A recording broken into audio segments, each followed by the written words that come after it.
Toastmasters Tell Me More. So basically this presentation is aimed at newer Toastmasters, which is the reason I'm recording tonight, because I would very much like this to be available to be shown to people as they join the club. So I would plan on perhaps putting it onto my YouTube channel and making it available. So we'll have a little bit of a look tonight at the history briefly and the geography of Toastmasters. Okay, who thought of the idea? Well, this is our Fons et Origio. This is our friend Ralph C. Smedley, 1878 to 1965, who actually thought up the idea of Toastmasters in California. And he started it in California with a view to teaching young men how to speak in public. And he did this in conjunction with the YMCA. So for the first quite a number of years of Toastmasters, it was a men-only organization. But the situation now, as of 1973, ladies were permitted into Toastmasters.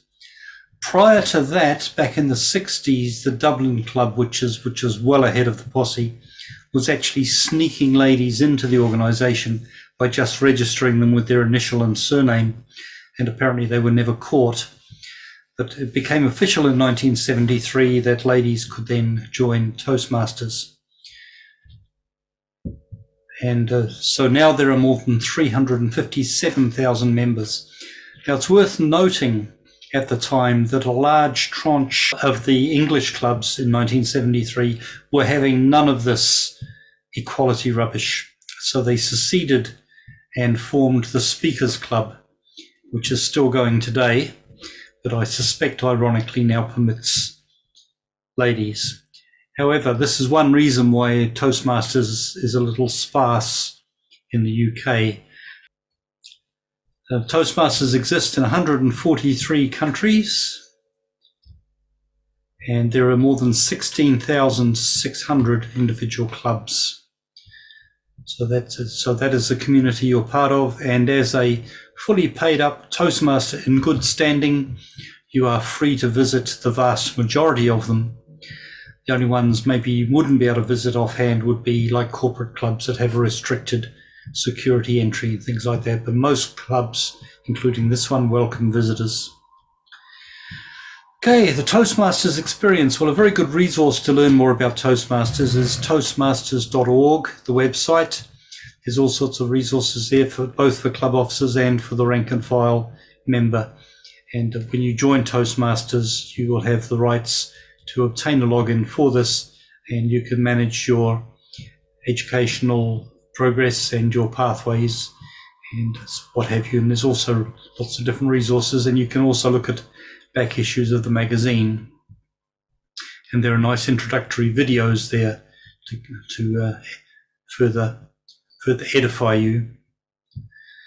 So how does the Toastmasters organization look? Well, the very basic unit of Toastmasters is obviously the club, 16,600 of them, and this is one that we're well familiar with. And so that's really what it's all about. The Toastmasters Club is the basic unit. That's what the whole thing is set up for.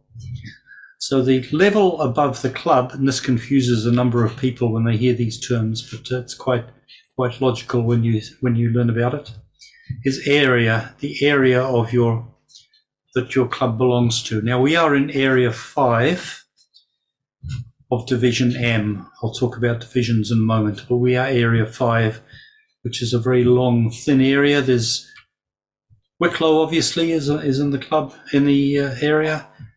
Greystones is the next one. Bray is the next one north of that. And the only one of the 4 clubs that is not in County Wicklow is, of course, Dunleary. So those are the 4 clubs that we will always compete against in area competitions. Now, occasionally, a club will form in the area, and then sometimes is a boundary reorganisation. So when Dublin South initially formed, it was part of Area 5, and then in an area reorganisation, they went to Area 54. And there was briefly, we also had the Elevon Club, but regrettably that one folded. So it's back to the four stalwarts again. So the next step above area is division. And we are part of Division M. Now, you can see here the extent of Division M. Wicklow is the furthest south club, and we go right up to Lucan. Basically, in simple terms, it's Wicklow County plus Dublin up to the River Liffey. Now, tucked in round about where you see the word Dublin there is Division J, which is Central Dublin, being the only division in Ireland you could walk across in lunchtime. We used to be part of Division C, which went from Wicklow all the way up to the tip of Northern Ireland, but that was divided off and we became Division M. Mostly a division will have between 20 and 50 clubs. Ours has about 39 clubs in Division M. And they regularly reorganise areas and divisions at annual conferences as one of the functions. But we have been in Division M for some time now. This is a little slide here just giving you the clubs in our division, the list and the area. So we have Area 5, we have Area 18 with 2 clubs, Area 26 with 4, and Area 54 with 4 clubs. Okay, so that's the list, and that's the current presidents, which I won't go through. You would know some of them. So that is the division information. Our division director is Therese Kinahan, and Karen O'Donnell is Easy Speak Support. Okay, above division we have district. Now, District 71 used to encompass the whole of the UK and Ireland, and then in the reorganisation, District 91 was formed, which encompasses South Wales and the expensive part of England. And we got the rest of England, Scotland, North Wales, and all of Ireland. I was an advocate at the time of an Irish Sea split of Ireland becoming a division unto itself, which I think it's capable of being, and I think in the future that will happen. We just have to start lots more clubs and make it happen. New Zealand, as I said, is ironically is District 70, and when it formed a new district, they got District 71. District 70, and they got District 90 in the new division. So they're one division below us in both of them. So they're Division 70 and 90, and we're Division 71 and 91. Area numbers are unique within districts, as are division letters are unique within districts. So there may well be a Division A in 91 and 71. And we are fairly unique in that we have 2 divisions, Division C and Division F, which span international boundaries in that they go from the Republic into Northern Ireland. I can't think of anywhere else in the world where a division would span an international boundary, but I may well be corrected on that. And above that, there are regions. Now, almost no Toastmasters are aware of the regions. I think they're largely administrative. I have yet to hear of a regional competition. The United States and Canada is, as you can see, 9 regions. That is because more than half of the world's Toastmasters live in North America. When I first heard that in international competitions, the whole world compete for a slot in the final, except for North America, which also compete for a slot in the final. And I thought that wasn't fair until I found out that more than half of the world's Toastmasters live in North America. And incidentally, in these new liberated times, nearly 2/3 of Toastmasters are ladies. So I think it's standing at around 60% at the moment. We are part of Region 10, which encompasses all of that, of those countries. The only holdouts being Slovenia, Bosnia-Herzegovina, Albania, and parts of Croatia, I think. So we have basically got Europe and Scandinavia and the Baltic countries in our region.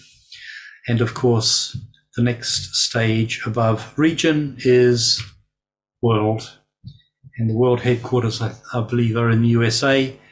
For a long time, the world president was American, but subsequently we've had an Irish world president, which is Ted Corcoran.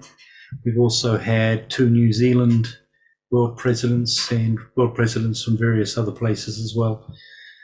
So that's how it goes.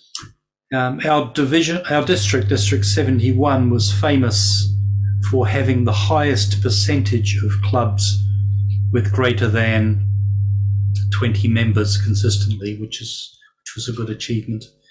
We were known for that. I assume that's still the case since we lost District 91, but I'm not sure.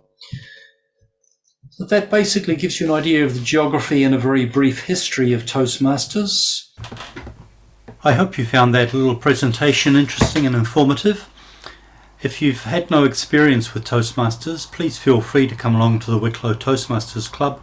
We meet on the 1st, 3rd and 5th Thursday of the month, normally at the Bridge Tavern, depending on COVID restrictions. But you can find out all you need to know about us on our website, wicklowtoastmasters.com. We can also be found on Facebook and LinkedIn if you do a search on Wicklow Toastmasters. So thank you for listening. Good night.